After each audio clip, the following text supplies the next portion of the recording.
Meron ng asin dyan, so ilalagay na lang natin. So ito yung masarap din sa gawing pakas. Tapos yung isa. Una, abangan nyo yung pagligpit. So yan mga ka-adventure, nandito na yung ating mga binili na balo na malalaki. Mahahaba talaga. So gagawin natin ito, hugasan muna natin bago natin ibilad. At siyempre meron na tayong tinunaw na asin. Ito yung ating gagawing tuyo, kumbaga. So dito kasi sa Birak ay medyo napakamura lang ng ng kilo nito. So 200 pesos lang per kilo. Doon kasi sa Masbate umaabot to ng mga 250. So ngayon naisip natin na gawing tuyo. Ayan. Ganun siya ka So ito yung bihod niya, oh. May bihod pa siya. So yung bihod naman niya pwede mo itong iulam. Huwag natin anuhin. Pwede natin dito, oh. Yung isa. Yan.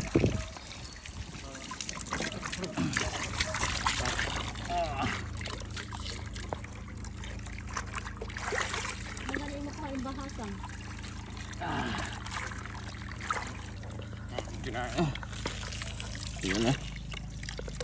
Dayo. Tapos yun, grabing bihod, oh. Pwede bihod sa dayo ka, no?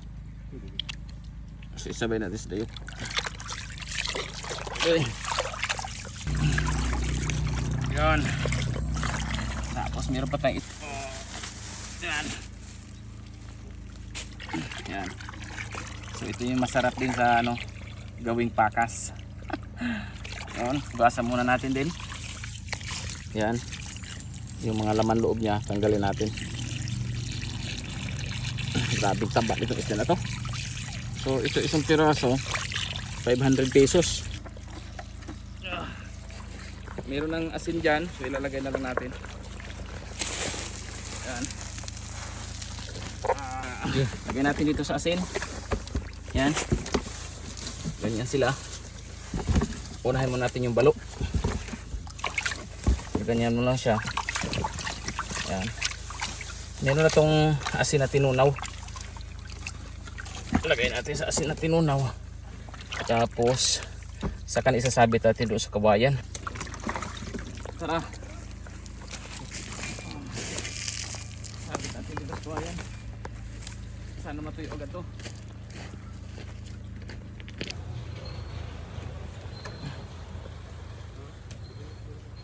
Ganyan siya. Malaglag. Dito mo naman yung isa. Sabit lang yan. Wala siya, guys. Tapos yung isa. Ganyan lang siya, guys. Isa. So ang gagawin natin ito para mabilis siya matuyo. Ganyan lang. Pag ganyan lang natin siya.